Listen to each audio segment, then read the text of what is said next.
Good morning, peoples. Let's jump in here. I want to cover. Rod did an interview with Jay, and this is a big change. I think people saw it midday yesterday. I was in a few different discords. Seems to be a lot of confusion, but again, it doesn't surprise me. Not a lot of people really understand options. And when you don't fully understand them, then you make assumptions about what strategies or what changes might do something. Also, there was some confusion about whether these funds were really paying weekly. And let me start off with saying that in reality, all of these funds, except for YMAG and YMAX, okay, are only still paying monthly. So none of them are paying weekly, nor will they likely ever pay weekly. The only thing that would make that happen is if the daily options that only exist on index funds evolve to individual stocks. And even then, I'm not sure that Yieldmax wants to take the administrative efforts to do that. So, what do I mean by all this when everybody's, oh, we got weekly payers? Indirectly, you do, right? It's kind of like saying that these weekly naked calls are covered calls, okay? If you don't own the underlying stock and you sell a call against a synthetic option strategy, they're referring to it as weekly call or covered call strategy, but it's not a real covered call. Okay.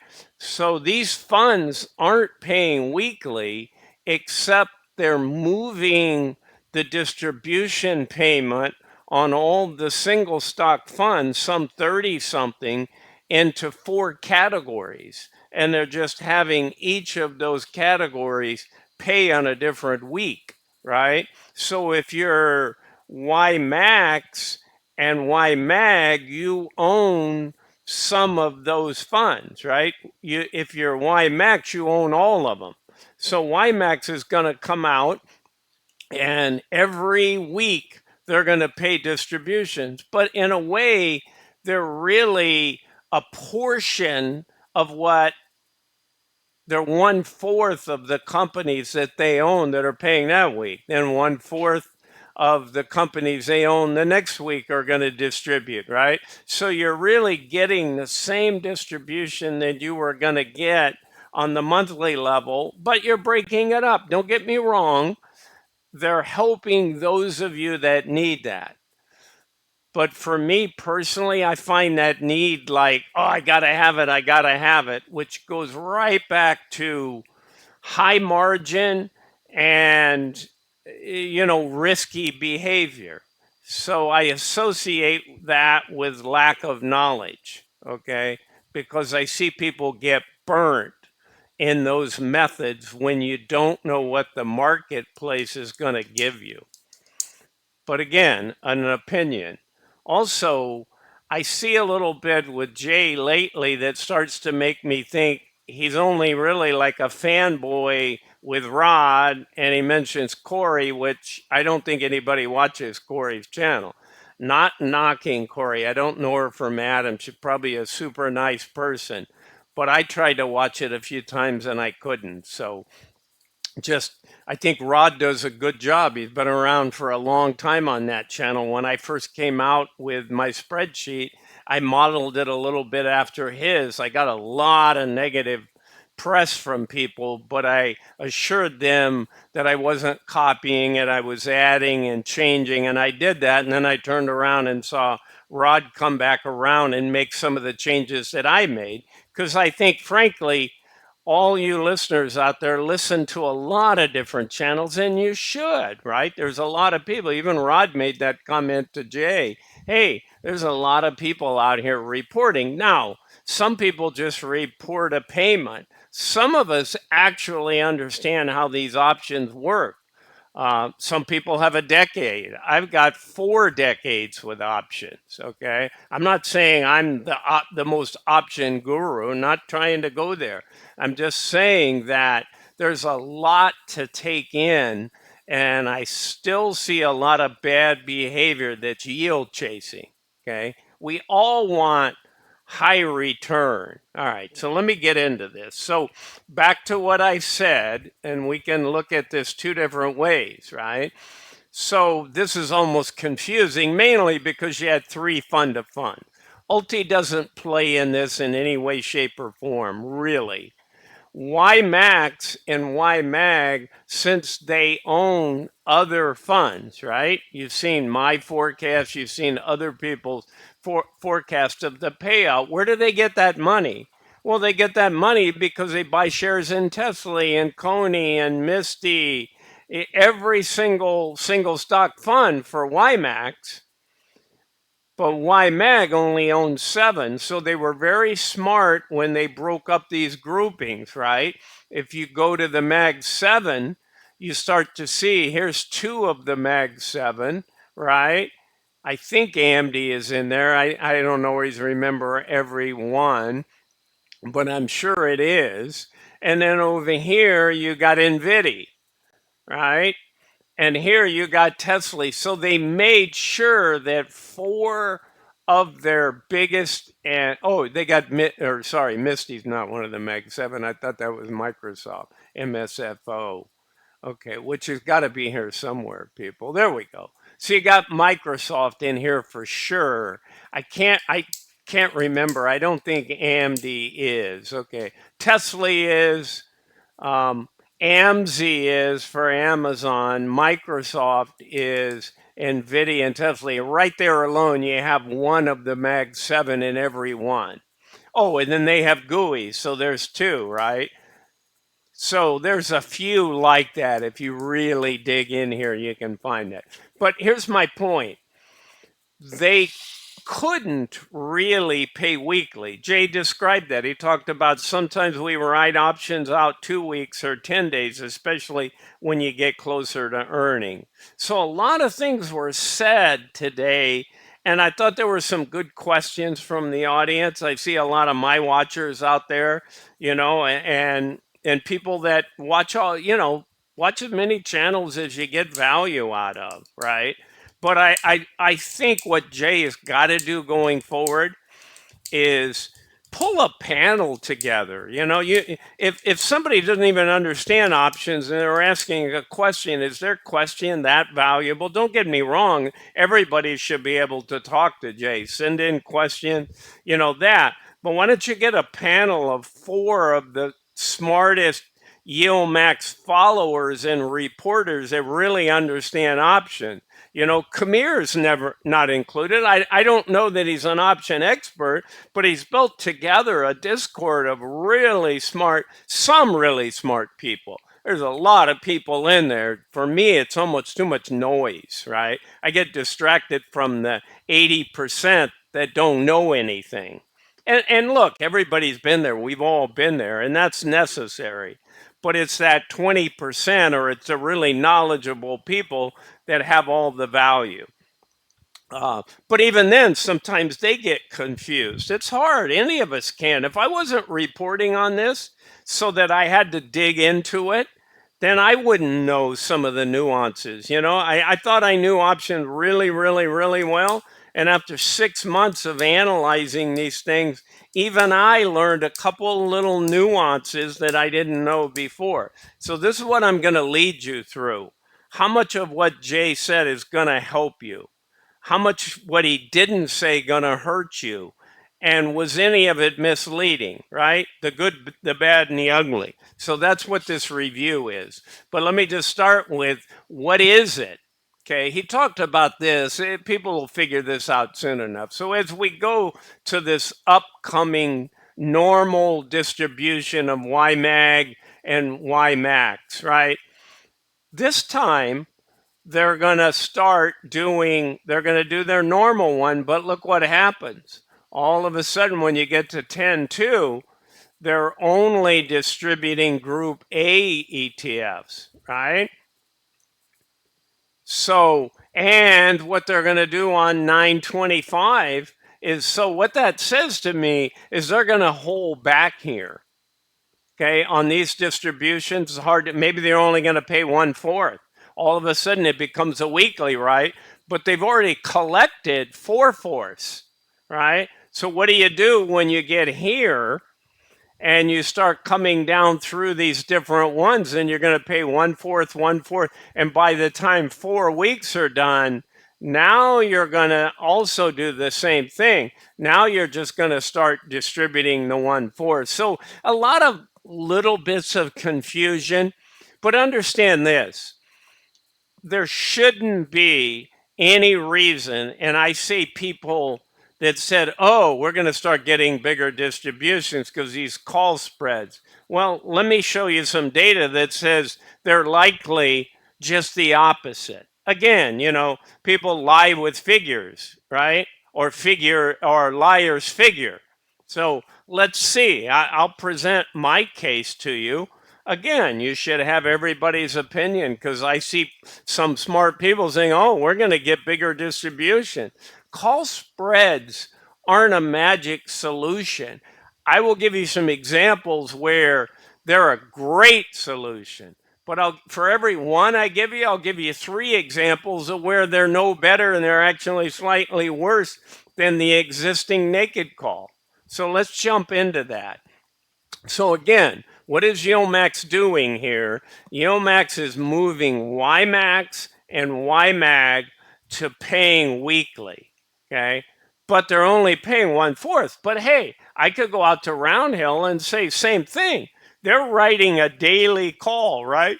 They write it right at the market opens or slightly thereafter, 0 days to expiration.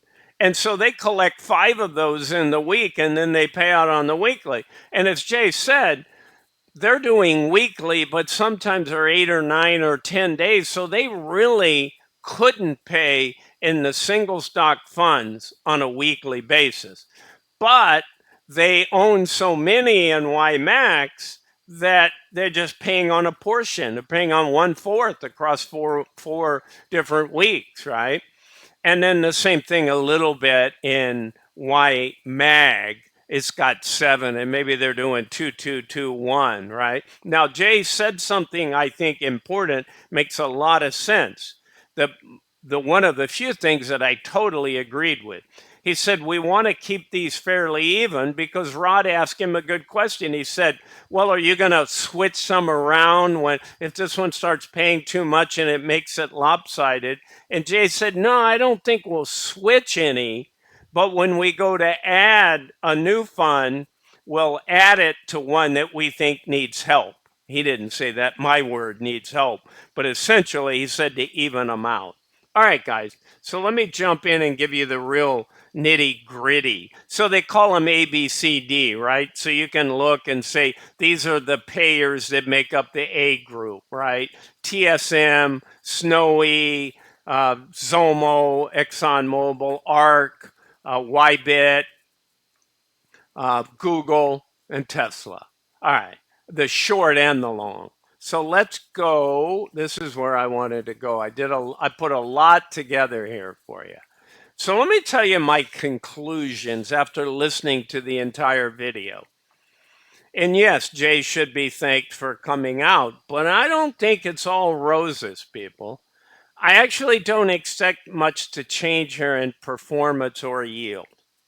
Actually think yields will go down as spread yields do generate typically less income. Anybody that doesn't see that, go study it, okay? Where will it help? Why even have it then, Bruce, if it generally generates less yield, right? And that Yieldmax is all about yield. But Jay did say we're yield first, and we're going to implement the strategy of the spreads, and I'm going to walk you through some examples of spread. And we're going to put those on when we think they're most beneficial. Now, that makes sense to me. But guys, that's active management. I haven't seen Yieldmax do a very good job in active management. To me, if I was in a round table with Jay, I would openly call him out. I'd say, Jay, listen, you got an 80% gain in your weekly. In other words, you got paid 7 million, okay? We've collected 5.5 and it's Thursday evening. Why don't you take it off the table? Instead, you leave it on Friday and then we end up with, instead of a 7 million gain, but we had 5.5, we lose 5, right? We give all 7 back and lose 5. So just start with active management, okay? Now you're doing something that you also need active management because call spreads themselves aren't magic bullets. Okay. So where would they have worked? And Jay even he talked about he said Tesla and something else. Clearly, I did a forensic accounting on Tesla. I couldn't figure out how Yieldmax bought it at 220, started writing calls, wrote it down to 100, wrote it back to 257, 270 at one point, and collected $24 and still managed to lose 2% in total return. Why? Because they got killed on the way down, 220 to 100. No fund is going to do well. Look at Coney right now. Why? Because the underlying's gone down. You can keep it from being 100%. You can make it 94% because you're collecting all that income every week when it goes down. But 94 is still 94% of the downside. How about when it turns around, it goes up and it runs, right? It goes up in 2 months, 150%. Well, you're getting capped every week. You're not participating in that. That's when a call spread put on would be beneficial. And I'll walk you through some of those. But for the most part, your average stock that just once in a while gets capped, you can solve capping by writing higher strikes. I mean, I know you're going to get less income, but that's part of their problem. They strive so much in trying to get that income that they lose on the NAV. All right. So here is something that I also didn't like. Very misleading. I don't know if anybody else picked this up. I didn't hear any comments. Rod didn't say anything. He probably knew this, but he didn't want to bring it up. But again, I'd bring it up. You need a round table of guys, that smart people that understand this stuff. I'm moving away from Yieldmax because I'm still frustrated with them. Okay. I don't think they're doing a good job. So here it is. I'm just telling you like it is. It doesn't matter. I'll move my channel to, entirely different. Or, I've already started 2 other channels. So I'm not a fanboy. Okay, like some people that have to have that income. Okay, so one method to fix NAV erosion is to raise the initial purchase price of the ETFs from $20 to $50. Did anybody pick up on that but me? You heard it. So he said, well, that's going to stop the NAV erosion. Duh, no, it's going to stop the reverse split. It's not about to stop the NAV erosion, okay?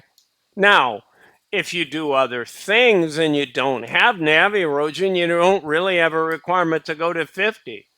So reverse splits in the past have been a necessity. Why? Because the SEC threatens and will delist stocks on the NASDAQ and New York Stock Exchange where all these funds are listed because of the option market that they want to play in when they fall below $5. It's not pardon the pun, it's not an option. It's just what happens. They may give you a warning sign. You hit 495, you bounce to 505. Okay, we're delisting you next week.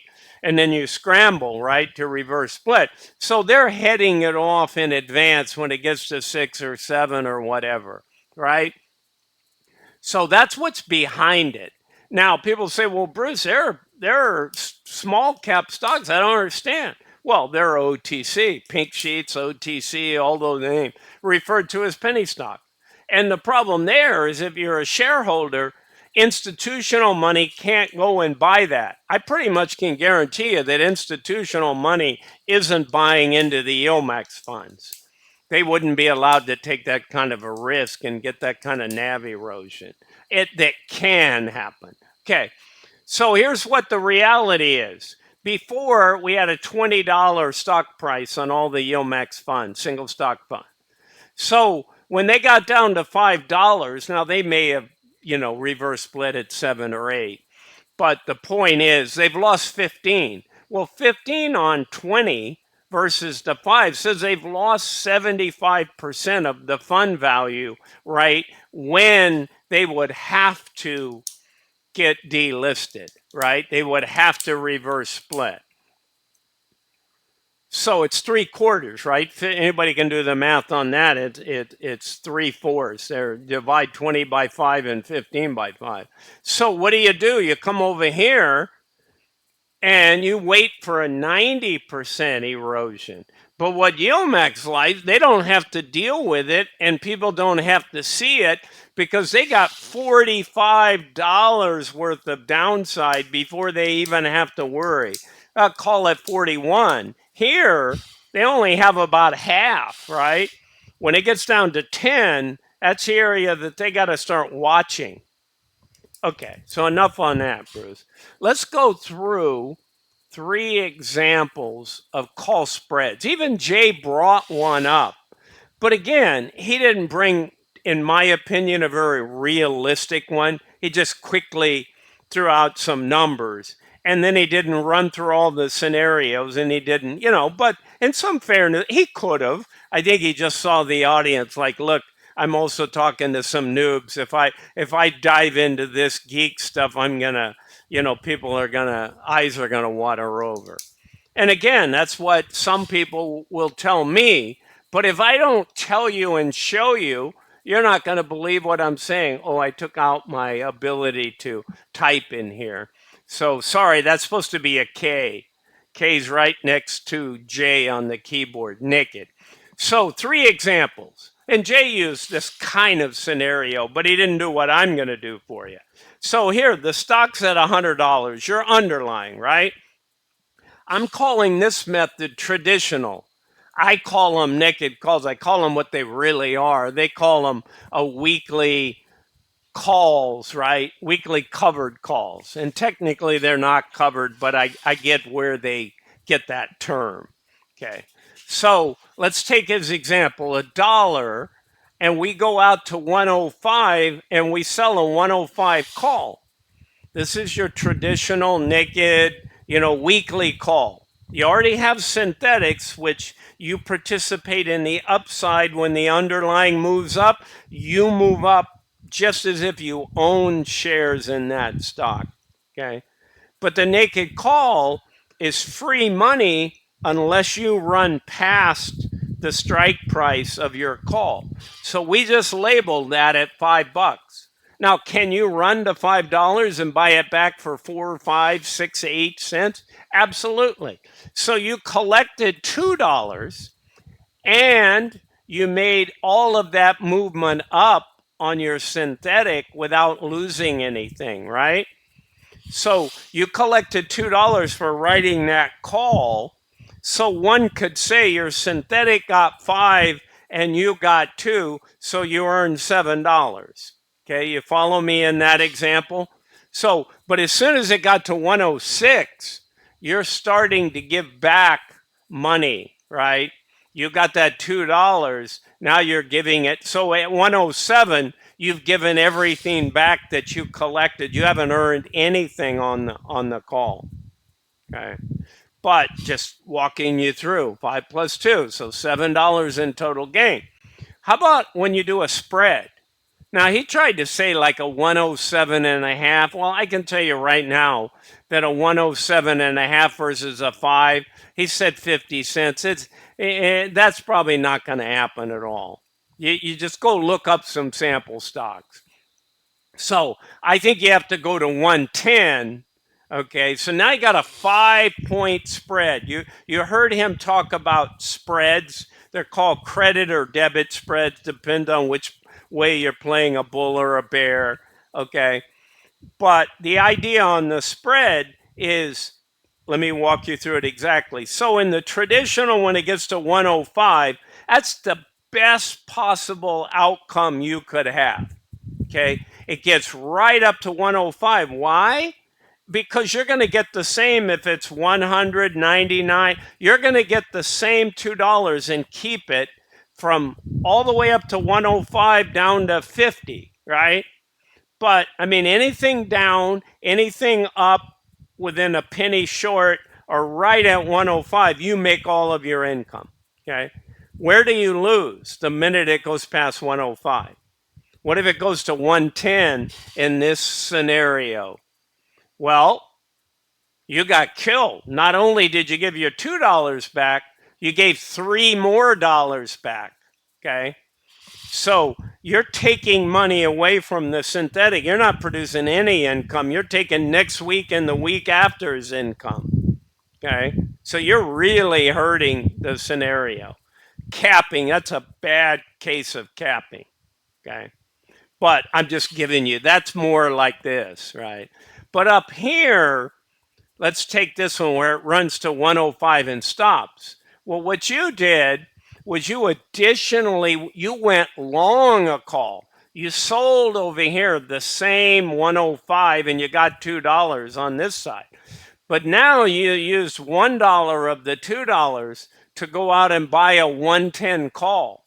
Well, when do you start making money on a 110 call? Anything above 110. It has to be 111 just to break even because you paid $1 for it. So let's use the 105 example. It runs to 105 and stops. So you basically lost that dollar. That money was just thrown away. So your $2 gain becomes a $1 gain. Your synthetic made 5. So this example, $7 of income came in synthetic and in weekly.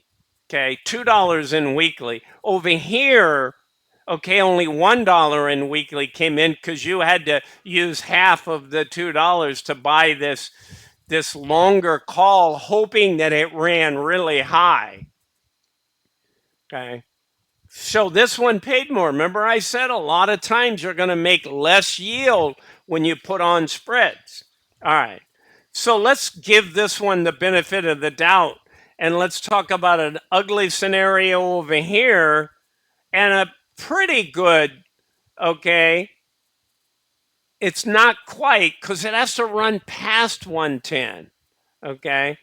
So this one, it runs to 110. You got killed. That $5 over, it wiped out your $2 and $3 more of your loss. Here, the same thing happens. You never got the benefit of the 110 because you had to go past it, right? You only got to 110. So you lost $1 more than this scenario. So over here, you lost $1 more than this scenario. I'm trying to see where the call spread helps. Okay, stock runs to 113. Okay, you really got capped. It is really ugly here. Okay, so over here, you made the first $5 to 105, but technically on that way to 110, your synthetic was participating in all that, but your call wasn't. So your 105 that you sold, by the time it got 1 to 10, it's gone, right? All that money you collected is gone. But you made from 110 to 113, you made 3 of it back. So you made $4 in total. You didn't make any money over here. So clearly a well-placed call. And what if it ran to 120? Then you picked up $10 over here, all the money above the 110. So there's where those big upsides. And so they got to know when to deploy it. But I take you right back to active management. I haven't seen a very good job of active management. I'm watching Coin now because Coin is one of the few. Actually, Jay named 8. So he said GUI, which who cares about it? It's such a low yielder. AMD, I like AMD. Squee, right? Square, they paid pretty well, and PayPal. So both those have some. I'll check those. Coinbase, I'm aware of that one. Aptly, Amazon, JPM, Zomo, Murni, and AIYY. AIYY needs help. So does Murni. Okay. So I hope he can help those. So in this scenario, 1 out of 3, it made more money. How about I do a fourth scenario? How about the stock drops? Doesn't, it really doesn't matter if it just stays below 105. These both are going to do the same result. So they both win the weekly, but this one had to spend an extra dollar on the 110 call. So this one wins $2. This one only wins 1. Both of them lose money on their synthetics, though. That's why you don't really want them to go down. So I summed up the scenario for you. So it says when stocks. Oh, why did this go away here, guys? I had written some stuff. Hold on. I'm going to go back and add. Oh, how do I get this? Oh, here we go. Formula. All right. I need to figure out what happened to what I typed in here. There we go. All right. I knew there was. Okay. So this sums up when the stock stays under the capping price, you got a $7 gain, they get a $6 gain. That's my argument for less income, less yield. Okay, stock goes past capping to just up to the price of their long call, where they actually bought a call and used some of their income money from selling the naked call. Well, it's a bigger loss by $1. Again, not going to satisfy, okay, more income. It's going to reduce your income. And this is the one where it would help, the Tesla, where, it really roars up. That's when you got to have a $4 gain and a bigger loss. Okay. Stock moves down. You do the same as they do over here, but you lose one more dollar.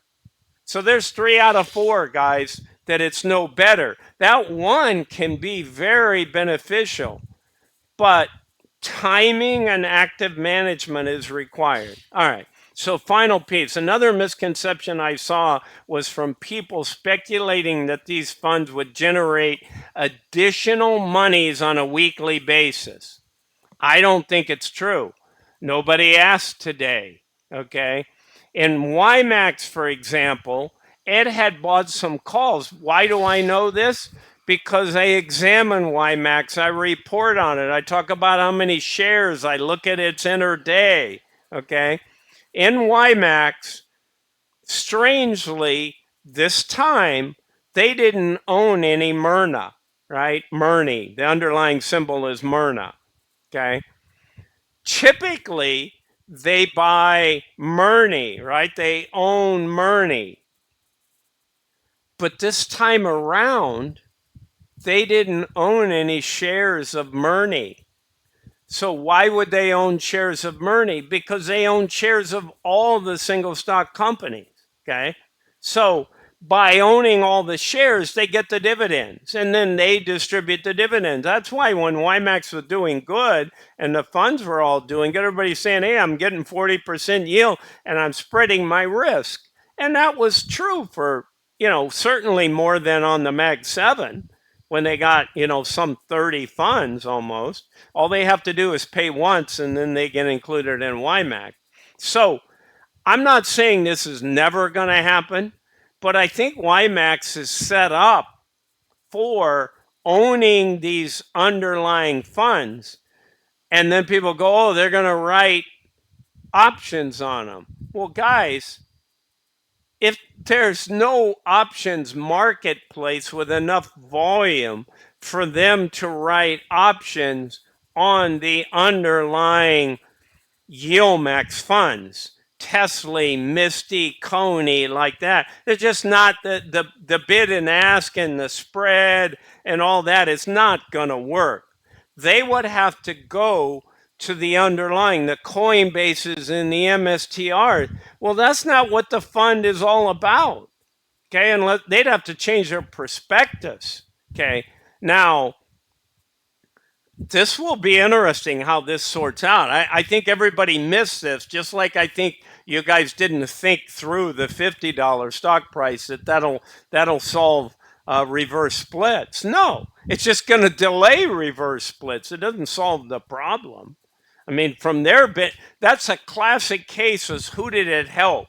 Did it help you, the consumer? No. If you go to from 50 to 5, you're going to be a little agitated, I guarantee you.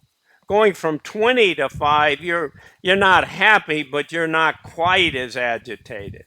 All right. So all I'm saying here is there's a lot of confusion here. I think Jay and them need to address it. Was that a one-off on Myrna? Again, they didn't own Myrney, so they wrote the spread from what I can see on Myrna. Okay, I don't think there's enough volume to go put a spread on Myrney. I've tried. I mean, I gave some examples of where you can go sell puts to get cheaper Yieldmax ETFs, and you can find some, but you're talking about not the kind of volume that Yieldmax would need. So, and then if they don't own the underlying fund to collect the income, then that's a major risky fund. It's ulti all over, right?